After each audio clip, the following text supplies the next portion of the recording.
What's going on, everyone? Talen here, and welcome to another account progression video. Alright, so it's time to get another tier 2, and as you can see, it's going to be Star-Lord.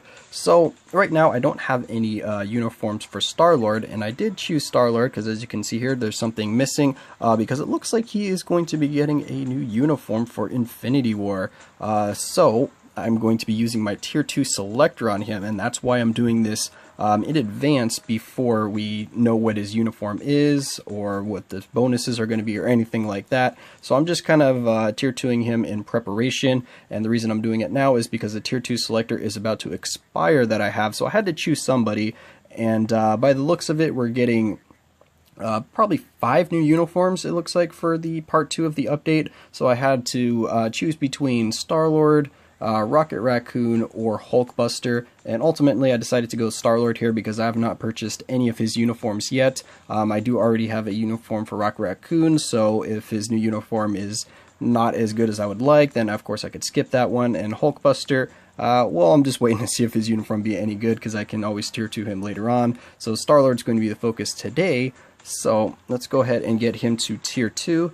And as I said, I am going to be using a selector on him. So as you can see, only 1 day left. So let's go ahead and grab that.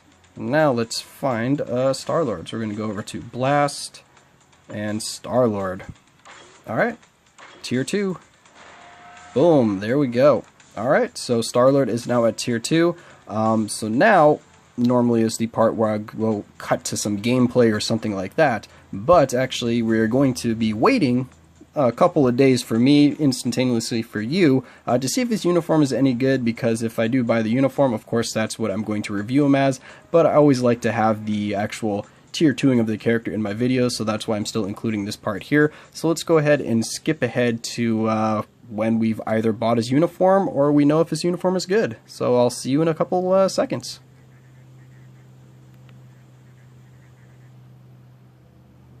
Alright, and we are back. So it has been a couple of weeks now, and the Infinity War Part 2 update has dropped, and yes, as you can see, he has his new uniform, and I did purchase it, and the new uniform is looking good, and seems like it's very strong. So let's go ahead and take a look at him before we test him out. For his skills, he doesn't have any skills that really need to be leveled up, because none of them give any kind of bonuses or anything like that, so you don't really have to worry about that part. His ice weight set, we do have overdrive on him. I definitely want an attack base set on him, but I kind of want Power the Angry Hulk a little bit more, because I want that attack speed to kind of speed up his 5th skill a little bit, so that we could get into that iframe as soon as possible. But overdrive works just fine. His custom gear here, we have a guard break, 100 proc, and dodge on him. I went with the damage proc because I like to build my characters offensively. I've said that a lot of times in my videos, but he works just as well with Invincibility Obelisk. It'll make him very, very strong in PvP, especially since he has all of those iframes. So if you have a guard break invincibility, then he's definitely going to be getting his attacks off very consistently, and since he has multiple iframes, he's going to be a pain in the butt to kill. But I'm interested to see if this is going to boost his damage a lot. I do just have a 5-star on him. Right now I just kind of have a, not really a throwaway obelisk, but just one of these random ones that I have rolled that I don't really care too much about if I need to replace it. But yeah, right now I do like having the immune to guard break on him, even though I don't really think he necessarily needs the immune to guard break. Pretty much just have that there because I want to guarantee that his 5th skill gets off. But besides that, his other skills with iframes are all instant iframes, so you don't really need to worry about that. Yeah, so now that we've kind of gone over Star-Lord, and in the previous part of this video, I did already tier 2 him, so that means it is time to test him out.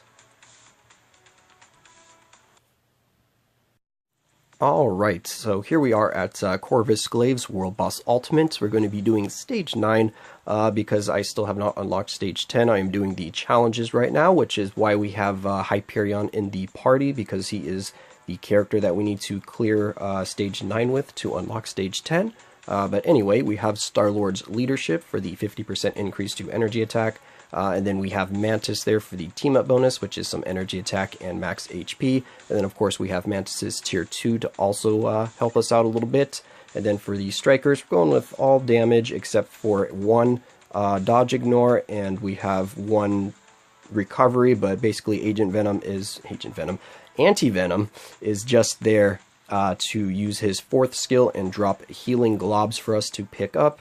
And we only have 1 dodge ignore striker because Star-Lord has a native 40% ignore dodge with his 4-star passive, so we should be able to get away with just 1 dodge ignore. We might not even need 1 dodge ignore. I could probably just have that switched out for another damage striker, but this is what we're going to go with for now. So let's see how Star-Lord can do here against Corvus.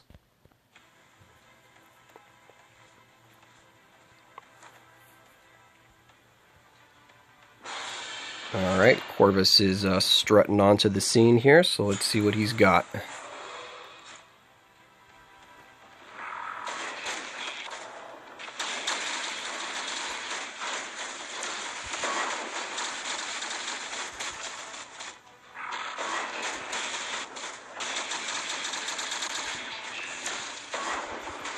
Oh, he's doing his attack phase here, so definitely need to dodge those, because those do a lot of damage.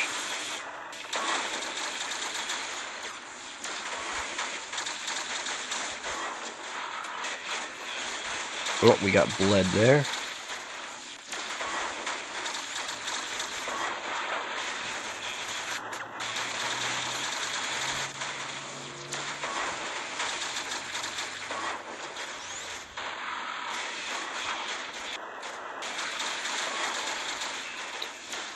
Alright, there we go. Got through his first phase there. So I'll move on to the next one. So far so good. Haven't really taken too much damage yet, and our damage seems to be just fine against him.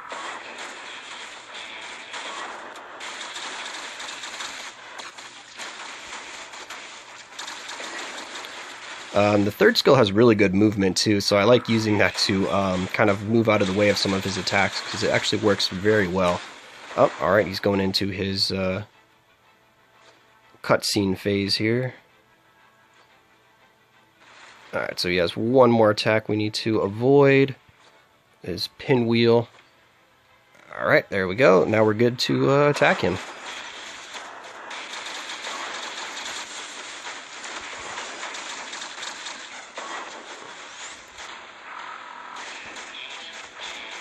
Oh, he's in an iframe. I was like, why can't I attack him? Ah, run away! Dang it, he bled us.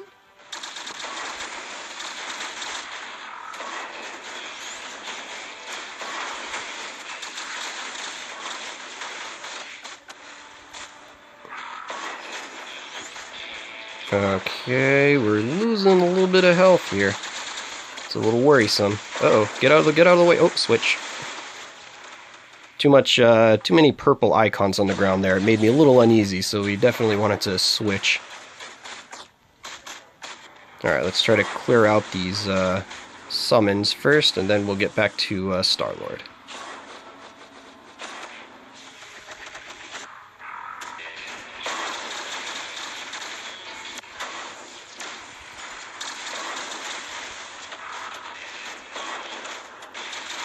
Alright, he's down to his last bar. Come on, Star-Lord.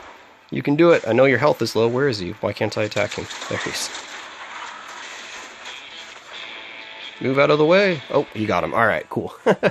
Alright, so Star-Lord was able to do it. I was a little bit sloppy there on the kind of skill rotation. Ooh, did we realize his potential? I think we did. It looks like that's at 100%. I can't really tell for sure, but I'm hoping that's 100% because I think I'm going to get him to level 70 if he is.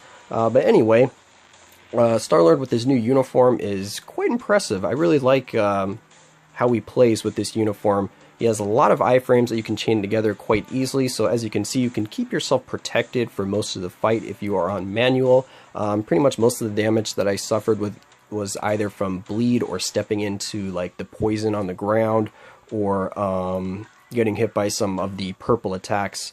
But besides that, he was pretty well protected. His damage was decent. I mean, he took out Corvus here in Stage 9 without having like Coulson or Shuri kind of to help him out in, what was that, like 2 minutes or something like that? I don't remember the time, and since it doesn't show you the time at the end here, which is kind of annoying, I'd like for it to show you your clear time at the end here for this mission success screen, but it doesn't. Anyway, overall, quite happy to have Star-Lord as a tier 2 now. Of course, he has very powerful leadership, and with this uniform, he's just a very powerful character on his own. So you can kind of use him as a standalone character because he has the self-buffing leadership. He's going to be really good in Shadowland. He can do world boss ultimates, as you saw just now. And also, he's going to be very good in PvP because of those iframes, because they are... few of them have long animations. Most of them are instant, except for his 5th skill. So yeah, that's going to make him very difficult to deal with in PvP. So seems like he's going to be a strong character in pretty much all game modes. He just doesn't have any kind of pierce or anything like that to make him like super OP in PvP. But overall, yeah, very, very happy to have Star-Lord added to my tier 2 roster. And looks like that's going to be it for this video here. So I hope you guys enjoyed, and of course I will catch you in the next one.